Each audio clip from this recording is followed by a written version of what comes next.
Give me something to hold on to. Aimee Taylor. I am the owner of Green Peas and Blueberries Whole Life Wellness. Do primarily health coaching. Spend most of my time helping people, whatever their health goals are, is to reach those health goals. So everybody is different. Some people it's a lot of weight loss, some people it's just to be healthier, some people it's fighting a disease. So whatever that goal is, that's where we're headed.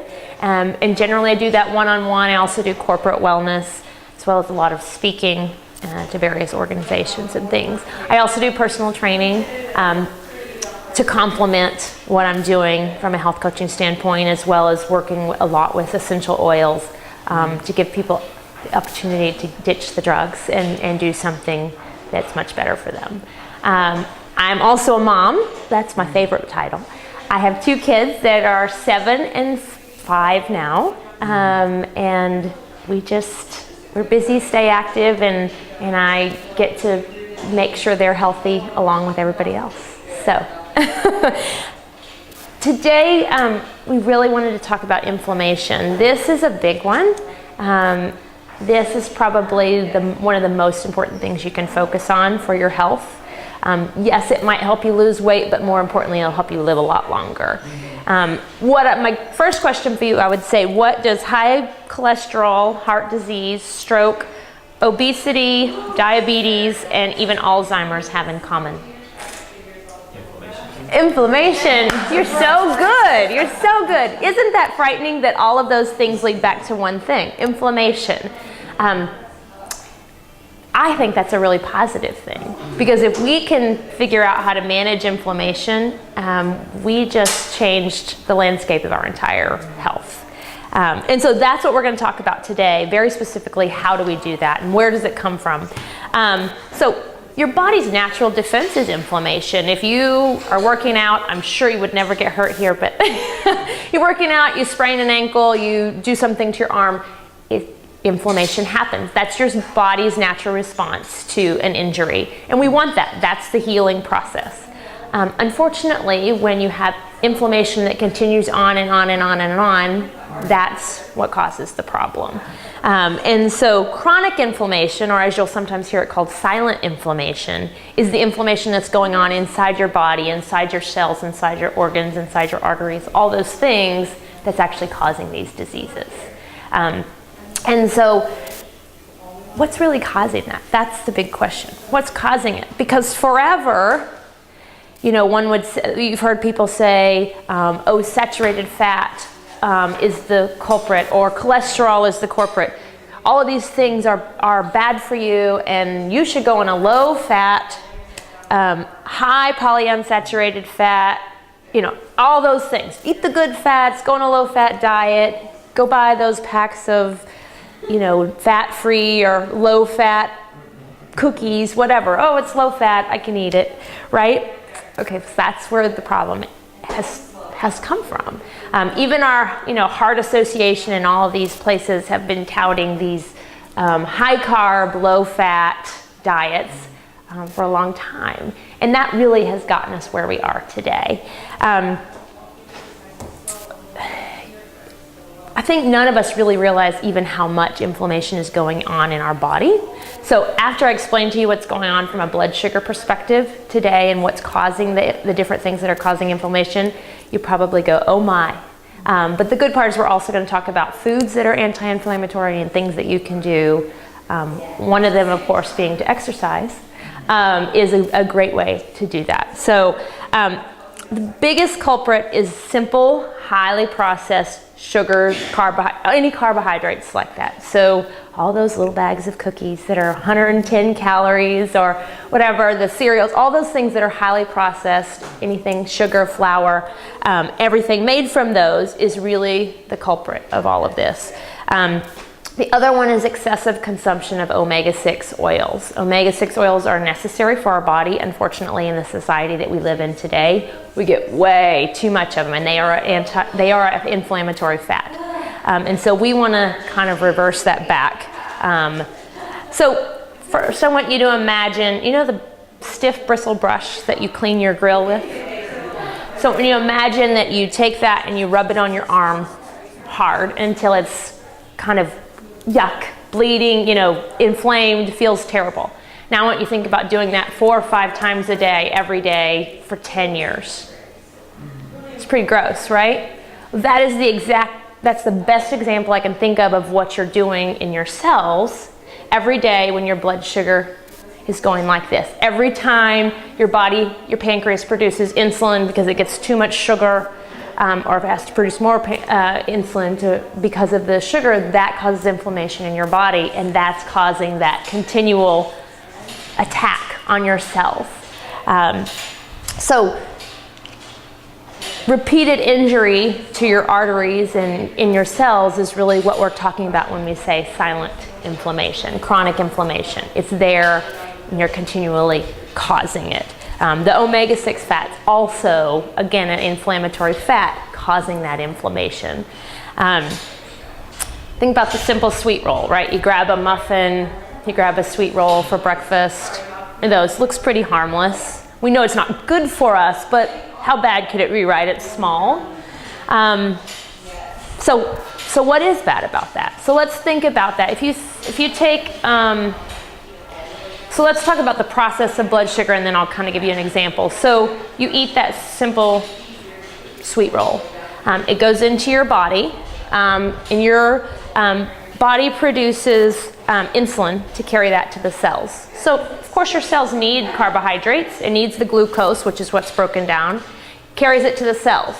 If your cells need that amount of sugar, that amount of glucose, it uses it and you're done, great. But if it's too much, it sends it back and says, no way, you're not gunking up the place here. Kind of the best thing I think of is if you poured syrup over a keyboard, pour it and then all of a sudden it's just too much and it's going everywhere. So the cell knows that it doesn't need all that sugar, so it sends it back. Then your body has to produce more insulin to do something with that extra glucose. And what does it do with it? It stores it as fat because it has nowhere else to put it. But it produces that extra insulin, and what happens when your body produces that extra insulin is inflammation. That's where the inflammation comes in there from. So there are other things that cause inflammation, but as you can imagine, looking around at our world and what everybody's eating and what's available, that's the biggest culprit.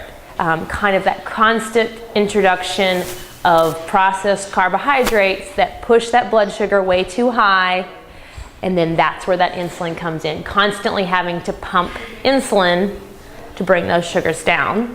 That's where the storage of fat comes in. Fat doesn't make us fat. Too many processed carbohydrates, too much sugar, too much insulin is what makes us fat.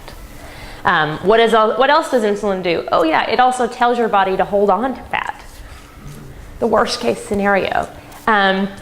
So again, you grab a sweet roll or a muffin for breakfast. Mid-morning, you might pick up some pretzels or something.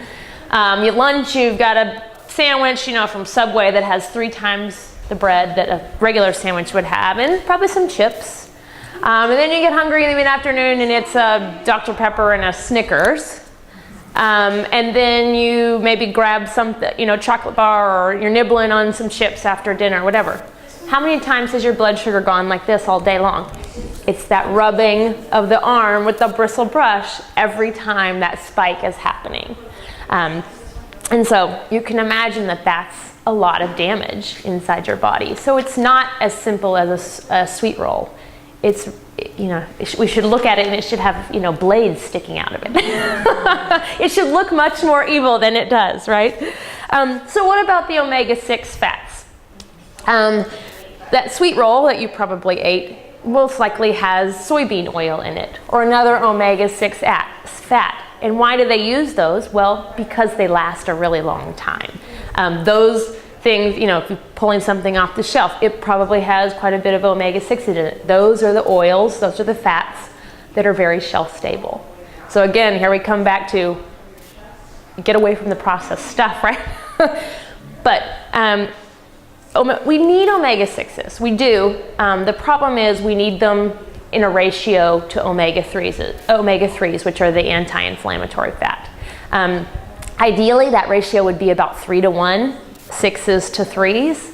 But we live in a world where most people are 15 to 1 or even 30 to 1 omega-6s to omega-3s. So you can see where that inflammation, again, is coming in. To make matters worse, when you've stored the fat, all of a sudden the fat produces hormones that also produce inflammation.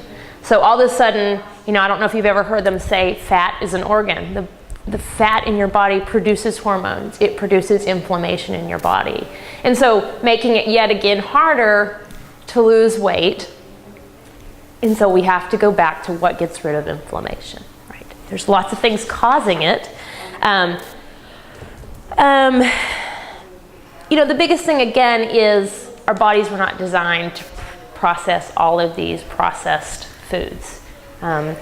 If we could go back to the day when we were eating like what your grandma cooked, not what your mom started cooking when all of a sudden the shelves of the grocery store were filled with all of the conveniences of life. That's the world I grew up in.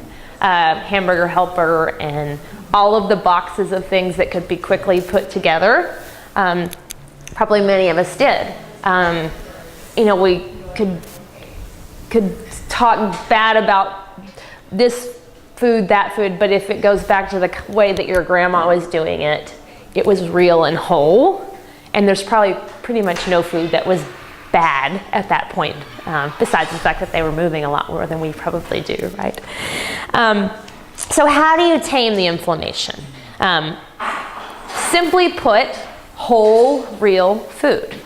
That's the key. Go back to the basics. The lowest common denominator, what's that food look like before all of those things happen to it? Some people will say, oh, you should shop the perimeter of the grocery store. Well, that's not a bad idea. There's some pretty good whole, real foods even in some of the aisles. But really thinking in terms of what does it look like before it was processed. And even if that's not where you're starting from, if you take a step back from where you are and just what's the next best thing. So a little less processed. So whole real food, mostly plants. Clean protein, obviously we need to build muscles. Very, very complex carbohydrates, like all those really beautiful colored fruits and vegetables would be where we want most of our carbohydrates to come from. Obviously whole grains are lovely, like rice and quinoa and all those things. Again, in moderation, love those if they work for you. They don't work for everybody. But eating large quantities of those grains will push the blood sugar high. So I think those can absolutely be an important part of a well-rounded, healthy diet if done in the right way. They don't work for everybody. And when foods don't work for you, when you have food sensitivities, allergies, then all of a sudden you have more inflammation. So it's important to figure out what foods do work for you and don't. And that's what I spend a lot of my time with my clients, is figuring out what those foods are. There's no perfect diet that we can all follow. If there was, we would check the box and we'd be done. And so it is finding those foods. But as a general rule, the whole and the real is where we want to be. We definitely want to cut down on the omega-6 oils. It's hard to keep the right balance, so if we start eliminating some of those omega-6s, we bring that more into balance. What do those look like? Corn, soybeans, sunflower, really any processed food with those oils in it, even more so. Instead, olive oil is a great option. Coconut oil is a great option. Even grass-fed butter is a good option if you eat animal products. And if you're eating beef, grass-fed beef, again, anything grass-fed has a better mix of fat. So it'll have more omega-3s as opposed to, and less omega-6s as opposed to grain-fed, corn-fed beef. You know, forever saturated fat and cholesterol have really been to blame for heart disease and all those things. But if you take away the inflammation, cholesterol is really not a problem because it will go right through. If there's inflammation, all of a sudden the cholesterol gets stuck, and that's a big problem. So we really have to get down to the point of eliminating the inflammation. Obviously, we talked about getting less omega-6s, getting more omega-3s is a great way as well. Most people I work with are taking some form of a omega-3 supplement. You have to be careful with that. Obviously, if you're taking one that's not very clean and it comes from fish and you're putting more toxins in, then you're causing more inflammation. So taking care of what kind of omega-3 supplement is important. There's very good ones out there, but that can also include eating more of the fatty cold water fish. Again, just watching out for putting more toxins in. So you want to know where that comes from and that it's wild caught and all those things. If you ever wanted to learn more about, I think one book that I would recommend anybody to read, it's a great one, The Cure for Heart Disease, The Great Cholesterol Lie by Dr. Dwight Lindahl is a really good book if any of you are interested in reading more. He could probably go into it far longer than I ever will, hopefully.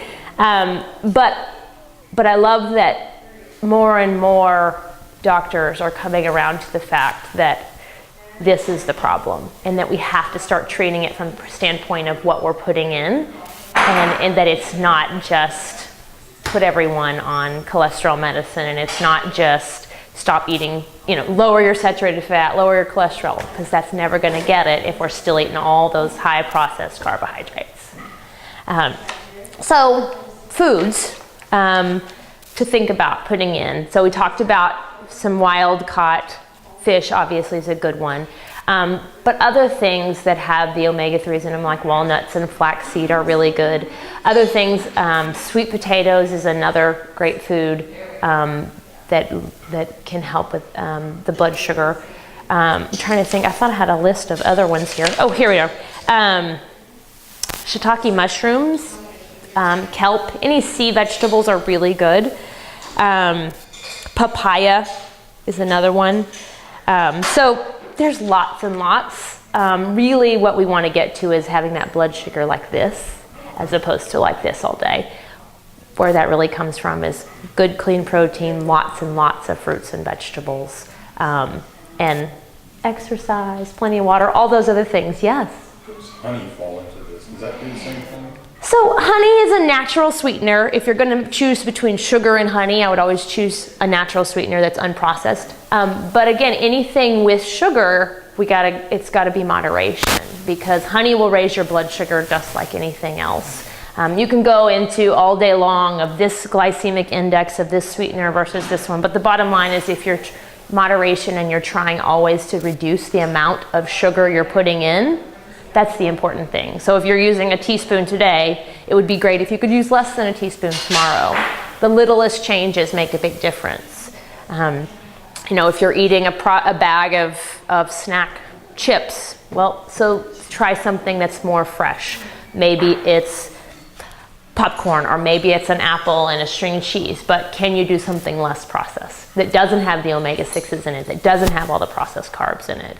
But it's the little tiny changes that will add up to make a big difference.